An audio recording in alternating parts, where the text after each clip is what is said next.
बिस्मिल्लाहिर्रहमानिर्रहीम। अस्सलाम वालेकुम जी, मैं नजमुल हसन बाजवा हूँ। 17 अक्टूबर का आगाज़ हो चुका है। कल रात देर तक बहुत सारे लोग इंतज़ार करते रहे कि एक बड़ी अहम तरीन मीटिंग हो रही है जाती उमरा के अंदर, जिसमें मौलाना फजल रहमान साहब मरकज़ निगाह थे। पाकिस्तान पीपल्स पार्टी, पाकिस्तान मुस्लिम लीग नून, इन सब ने मिलकर बैठ कर ये फैसला करना था कि भाई कॉन्स्टिट्यूशनल अमेंडमेंट्स जो हो रही हैं उनका क्या करना है और उसका क्या नतीजा निकलना है। मतलब कल रात की मीटिंग से ये डिसाइड हो जाना था कि मुल्क ने किस तरफ जाना है।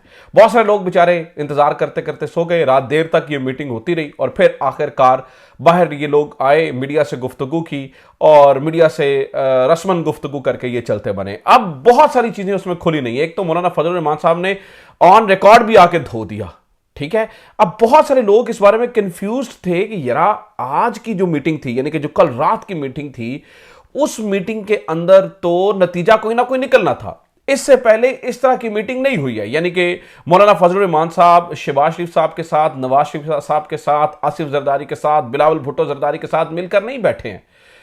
वफ्द आते जाते रहे हैं, लेकिन नवाज शरीफ साहब के साथ 1-to-1 इस तरह की मीटिंग पर्टिकुलर मैटर पे नहीं हुई थी। नून लीग का ख्याल यह था कि मौलाना फजल रहमान साहब मान जाएंगे, लेकिन नाज़रीन किराम कल रात मौलाना फजल रहमान साहब ने इस मीटिंग में सरप्राइज दिया है और उस सरप्राइज ने पाकिस्तान मुस्लिम लीग नून को हिला के रख दिया है।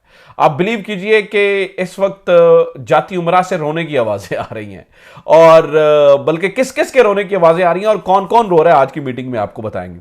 इस मीटिंग के बाद ऑन द रिकॉर्ड क्या हुआ और ऑफ द रिकॉर्ड इस मीटिंग के अंदर क्या गुफ्तगू हुई, किस बात पे डेडलॉक बना, मियां साहब कौन सी एक ऐसी अजीबो गरीब डिमांड कर रहे थे जिसमें मौलाना फजल रहमान साहब मना कर रहे थे, कहां पर पाकिस्तान पीपल्स पार्टी और मौलाना फजल रहमान साहब की आपस में तू मैमा होने के करीब थी या आपस में लड़ाई करवाने का सोचा गया, पाकिस्तान मुस्लिम लीग नून किस पॉइंट पर अटकी हुई थी और मौलाना फजल रहमान साहब ने पीटीआई के बारे में क्या कहा, इमरान खान के बारे में अंदर क्या गुफ्तगू हुई। ये सारी बड़ी इंटरेस्टिंग और दिलचस्प स्टोरी है। मैं रात देर तक जागता रहा हूं और मैंने कोशिश की कि ये इंफॉर्मेशन कलेक्ट करूं और मैं आपके सामने रख सकूं और इस पूरे इजलास की अंदरूनी कहानी आपके सामने बयान कर सकूं, जो बाद में ऑन द रिकॉर्ड कैमरे पे गुफ्तगू हुई उसको भी एनालाइज करने की कोशिश करेंगे और जो सोर्सेज इनसाइड इंफॉर्मेशन दे रहे हैं कि अंदर खाते बात क्या हुई, आईनी अदालत, आईनी बेंचेस, पैनल चैनल, क्या क्या क्या गपशप होती रही है, किस बात पे इतनी देर लंबी मीटिंग होती रही है, उसके भी चीता चीता पॉइंट्स हमारे सामने आ गए,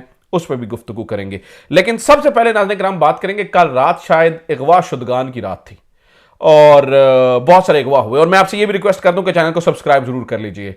ये बहुत इंपॉर्टेंट है क्योंकि आपको नहीं अंदाजा कि किस तरह से आवाजें बंद करवाई जा रही हैं, आपको अंदाजा है, बल्कि बहुत अच्छे से अंदाजा, तो लिहाजा हमारी आवाज को ज्यादा से ज्यादा लोगों तक पहुंचाए। अच्छा, कल रात अगवा शुदगान की रात थी। नाज़रीन किराम, पाकिस्तान तहरीक इंसाफ के एमएनए मिकदाद अली को रिपोर्ट्स के मुताबिक अगवा कर लिया गया है।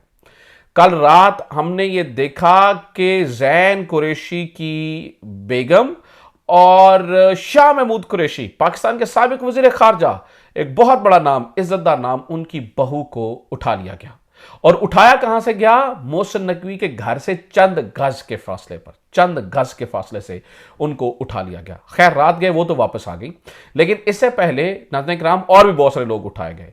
पाकिस्तान तहरीक इंसाफ के एक एमएनए की बहन और बेटी दोनों को कुछ दिन पहले उठा लिया गया। अभी अख्तर मेंगल साहब जो है ना वो और स्टोरी बता रहे हैं, वो अपने दोनों सेनेटर्स की स्टोरी भी बता रहे हैं, जरा वो भी सुन लीजिए, फिर हम उस मीटिंग पे जाते हैं फौरी तौर पे। अख्तर मेंगल साहब कहते हैं, my lodges in Islamabad have been raided, my party senator Nasima Ehsan is confined to her apartment and her son has been abducted, यानी कि उसका बेटा गवाह हो चुका है, उसको उस तक रख दिया गया है। Meanwhile, my party's other senator Qasim Ronjo, who went for his dialysis at 8 AM in Islamabad, कल 8 बजे वो सुबह गए डायलिसिस के लिए, has been untraceable along with his son since then. Is this what democracy look like? वो कहते हैं जी कल सुबह जो हमारे दूसरे सेनेटर हैं वो 8 बजे डायलिसिस करवाने के लिए गए, उसके बाद उनका पता ही नहीं चल रहा, उनके और उनके बेटे का पता नहीं चल रहा कि वो कहां गए। तो मैं तो कहूंगा कल रात जो गुजरी है वो अगवा शुदगान की रात है, अगवा किए गए हैं, लोगों को उठाया गया है, बहनों बेटियों को उठाया गया है।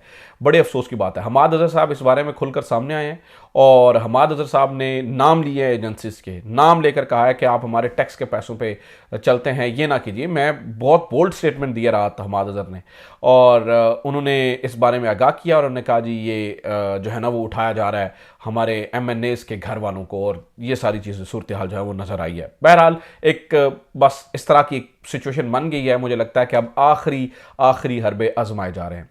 अब आ जाते हैं नाज़रीन किराम असल मुद्दे के ऊपर, असल बातचीत के ऊपर। जाती उमरा में क्या हुआ, क्या एक्सपेक्टेड था और क्या नतीजा निकला? अनएक्सपेक्टेड नतीजा निकला। क्या नतीजा निकला है सुनिए जरा। मौलाना फजल रहमान साहब जब नाज़रीन किराम गए हैं तो मौलाना फजल रहमान साहब को बड़े अच्छे से वेलकम किया गया। इस मुलाकात के अंदर कुछ अहम शख्सियात मौजूद थी, जिनमें शहबाज शरीफ साहब थे, नवाज शरीफ साहब थे, मोहतरमा मरियम नवाज साहिबा थी, दूसरी तरफ से मौलाना फजल रहमान साहब, उनके साहिबजादे, इसके अलावा बिलावल भुट्टो जरदारी साहब, आसिफ अली जरदारी साहब, और एक और बड़ी ही गैर मुतल्लिका शख्सियत जिसका ना ताल्लुक पाकिस्तान पीपल्स पार्टी से है, ना उसका ताल्लुक पाकिस्तान मुस्लिम लीग नून से है, वज़ीर दाखिला मोहसिन नकवी, वो भी वहां पे मौजूद थे। यानी कि ये एक प्रॉपर एक अब यूँ समझिए कि बहुत ही बड़ी मीटिंग थी जिसके अंदर तमाम लोग मौजूद थे सिवाय पाकिस्तान तहरीक इंसाफ के। समझ लीजिए कि बड़ी बड़ी पार्टीज तमाम मौजूद थी इसके अंदर। अच्छा, जब ये मुलाकात शुरू हुई, जब आसिफ जरदारी और बिलावल भुट्टो जरदारी साहब आए, तो शुरू में ही बिलावल भुट्टो जरदारी साहब ने, और ख़ासकर आसिफ जरदारी तो उस तरह से नहीं बोले, लेकिन बिलावल भुट्टो जरदारी साहब ने यह वाज़ेह किया। उन्होंने बताया जी कल रात हमारा और मौलाना फजल रहमान साहब का एक नुक्ते के ऊपर इत्तफाक हो गया है और हमने मौलाना फजल रहमान साहब की जो आइनी मसवदा है उसे ऑप्ट कर लिया है, और उस आइनी मसवदे के अंदर पीपल्स पार्टी हट गई है आइनी अदालत के फैसले से, यानी कि आइनी बेंचेस बनेंगे। इसके अलावा जो वो पैनल वाली कहानी थी जिसके ऊपर कल से बहुत सारे लोग कह रहे हैं जी वो पैनल वाली कहानी पाकिस्तान पीपल्स पार्टी कह रही है, मैंने आपको पहले भी कहा था पैनल वाली कहानी कोई नहीं है। पाकिस्तान पीपल्स पार्टी पैनल की बात नहीं कर रही है कि 3 जजेस हों, 4 जजेस हों, 5 जजेस हों, बल्कि जो पाकिस्तान पीपल्स पार्टी है वो कुछ और मांग रही है, और वो मांग रही है 18वीं तरमीम। 18वीं तरमीम के मुताबिक जो जजेस की अपॉइंटमेंट है, और उसमें मैंने आपको बताया था कि जुडिशल कमीशन ऑफ पाकिस्तान होता है और उसके साथ पार्लिमानी कमेटी होती है। पार्लिमानी कमेटी के इख्तियारात 18वीं तरमीम में ज़्यादा थे, जिसमें 4 मेंबर होते थे, जिसमें 2 सेनेट के और 2 कौमी असम्बली के होते थे, और वो जजेस की इस जुडिशल कमीशन के फैसले को मुस्तरद कर सकते थे। उनके पास ये पावर थी कि वो मुस्तरद कर दे। अभी वो पावर नहीं है, तो वो उसको बहाल करवाना चाह रहे हैं, जिसे 19वीं तरमीम में ख़त्म कर दिया गया था और जो पार्लिमान है उसके इख्तियारात को महदूद कर दिया गया था। तो मौलाना फजल रहमान साहब उस बात पर माने हुए हैं। तो उन्होंने कहा जी आईनी अदालत, अब यहां से बात शुरू हुई। तो पाकिस्तान मुस्लिम लीग नून यानी कि नवाज शरीफ साहब ने और शहबाज शरीफ साहब की जमात ने कहा देखिए ऐसे नहीं है, ठीक है सूबों की हद तक आईनी बेंचेस बना देते हैं, लेकिन विफाक में आईनी अदालत ही बननी चाहिए। पहला मौक़िफ़ उनका ये था, जिसको रद्द किया गया, जिसको कहा गया नहीं ऐसा नहीं हो सकता। फिर इन्होंने जो दूसरी बात की, उन्होंने कहा जी ठीक है हम आपके पास मान लेते हैं, ठीक है ये कर लेते हैं, वो कर लेते हैं, लेकिन आपको भी हमारी एक बात मानना पड़ेगी। जो एक पॉइंट उन्होंने सामने रखा, और वो इंतहाई शर्मसार नाज़रीन किराम, मियां नवाज शरीफ साहब से मैं कम से कम ये एक्सपेक्ट नहीं करता था।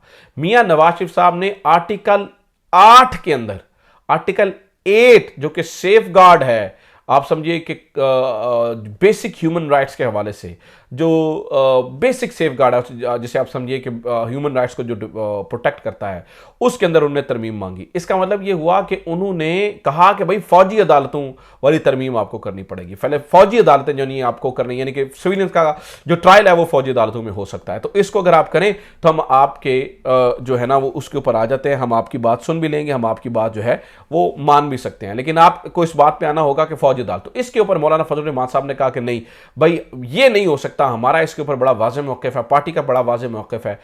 इस मौके के ऊपर जो पाकिस्तान मुस्लिम लीग नून थी उसने ये ट्राई की, कोशिश की कि इस बात को ज़्यादा इंडोर्स किया जा सके, और उन्होंने इसको मेन पॉइंट बना दिया। यानी कि पाकिस्तान पीपल्स पार्टी सेकेंडरी हो गई, मौलाना फजल रहमान साहब सेकेंडरी हो गए, और उन्होंने इस बात को मेन नुक्ता बना दिया कि अगर मौलाना फजल रहमान साहब और पाकिस्तान पीपल्स पार्टी फौजी अदालतों में मान जाती है तो ठीक है, हम किसी बात करने की पोजीशन में होंगे और हम ये बात समझ लेंगे, और ठीक है अगर ऐसा है तो सही है, हम मौलाना फजल रहमान साहब के जो मुसवदा है उसको ऑप्ट कर लेंगे।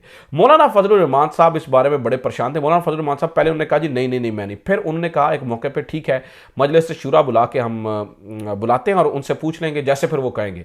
तो इस वक्त तक यानी कि मजलिस शूरा अब कल परसों तो मौलाना फजल रहमान साहब बुला नहीं रहे हैं, इस वक्त तक नाज़रीन किराम आईनी तरामीम का जो प्रोग्राम है वो बढ़ गया है।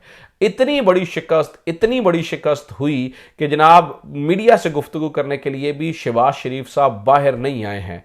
मौलाना फजल रहमान साहब और बिलावल भुट्टो ने अकेले प्रेस कॉन्फ्रेंस किया, साथ में उनके साखदार थे डिप्टी वज़ीर आज़म साहब, लेकिन ना नवाज शरीफ बाहर आए मौलाना फजल रहमान के साथ प्रेस कॉन्फ्रेंस करने के लिए और ना शहबाज शरीफ साहब आए मौलाना फजल रहमान साहब के साथ प्रेस कॉन्फ्रेंस करने के लिए।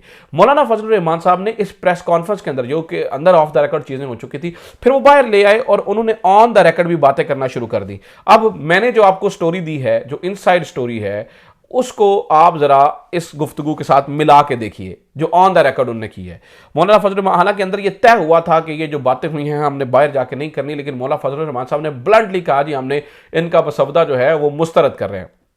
मौलाना फजल रहमान साहब कहते हैं कि अदलिया की हद तक इत्तफाक राय हो गया, दूसरे निकात पर करीब तर हैं, हुकूमती मसवदा मुस्तरद कर दिया है, हमारे मसवदे पर आते हैं तो जी बिस्मिल्लाह। मौलाना फजल रहमान साहब की अहम बैठक के बाद मीडिया से गुफ्तगू उन्होंने, अच्छा इसके बिलावल भुट्टो साहब ने बात की, उन्होंने कहा जी इत्तफाक राय की तरफ बढ़ रहे हैं, मुनासिब वक्त पर आईनी तरमीम पेश करेंगे। यानी कि कल तो अब आईनी तरमीम पेश नहीं हो रही, ना ही 18 को हो रही है, ना ही जो है वो 17 को हो रही है, यानी कि आईनी तरमीम फ़िल वक्त बढ़ती हुई नजर आ रही है अगर मौलाना फजल रहमान साहब के वोट इसमें इंक्लूड करने हैं तो। मौलाना फजल रहमान साहब ने यह भी कहा जी कल इस्लामाबाद पहुंचकर पीटीआई क़यादत से बात करूंगा, इनका इत्तफाक राय भी हासिल किया जाएगा। जब ये फौजी अदालतों की बात हो रही थी ना अंदर, तो मौलाना फजल रहमान साहब ने पीटीआई का पॉइंट हाईलाइट किया। उन्होंने कहा जी देखिए हम इस वक्त अपोजिशन के साथ हैं, हम कोई ऐसी बात नहीं करना चाहते हैं जिसमें कोई इस तरह की चीज़ हो। यानी कि आज पाकिस्तान मुस्लिम लीग नून पूरा ज़हन बना के बैठी थी कि मौलाना फजल रहमान साहब को केरू डालना है, चाहे इनसे पीपल्स पार्टी नाराज़ होती है, चाहे इनसे पीटीआई नाराज़ होती है, लेकिन इनको हमने अपने जो है ना वो घेरे में डाल देना है। इसाकदार साहब ने भी गुफ्तगू करते हुए कहा जी जुडिशल रिफॉर्म्स पर 3 जमातों का इत्तफाक हो गया है, बाकी निकात पर 1 या 2 दिन में इत्तफाक हो जाएगा। ये सारी एक्सरसाइज अवाम की बेहतरी के लिए है, अवाम की बेहतरी के लिए हो रही है। वैसे पता नहीं अवाम की केड़ी बेहतरी निकलनी है, जरूर राती अद्धी राती बैठ तुम मीटिंग करते फिरते हो, अवाम की तरफ केड़ी बेहतरी करनी है मैंने इस गल का नहीं पता है, ठीक है। लेकिन ये ज़रूर है कि नाज़रीन किराम मौलाना फजल रहमान साहब ने यह वाज़ेह कर दिया है और उन्होंने कहा, अब जब मौलाना साहब सहाफ़ियों का जवाब देने की कोशिश कर रहे थे, जब सहाफ़ी खड़े थे तो मौलाना फजल रहमान साहब जवाब देना चाहते थे, जो ही सहाफ़ियों ने सवालात पूछने की कोशिश की तो इसहाक डार ने कहा जी चलें चलें चलें चलें। मौलाना बिल्कुल खामोश रहे, ठीक है, वो इसलिए खामोश थे कि मैं जवाब देता हूँ, लेकिन वो जनाब खामोशी से इसहाक डार साहब उन्हें ले गए। एक सवाल एंड पे ये भी हुआ कि जनाब ये बता दें कि ये जो तरमीम है वो 25 से पहले होगी या बाद में होगी। अच्छा मैं मोस्ट इंपॉर्टेंट चीज़ आपको बता दूं, मौलाना फजल रहमान साहब ने अंदर की मीटिंग में ये भी बात की है जिसके अंदर पीपल्स पार्टी भी उनके साथ ऑन बोर्ड है कि अगले चीफ जस्टिस ऑफ पाकिस्तान जो है वो मंसूर अली शाह साहब ही होंगे।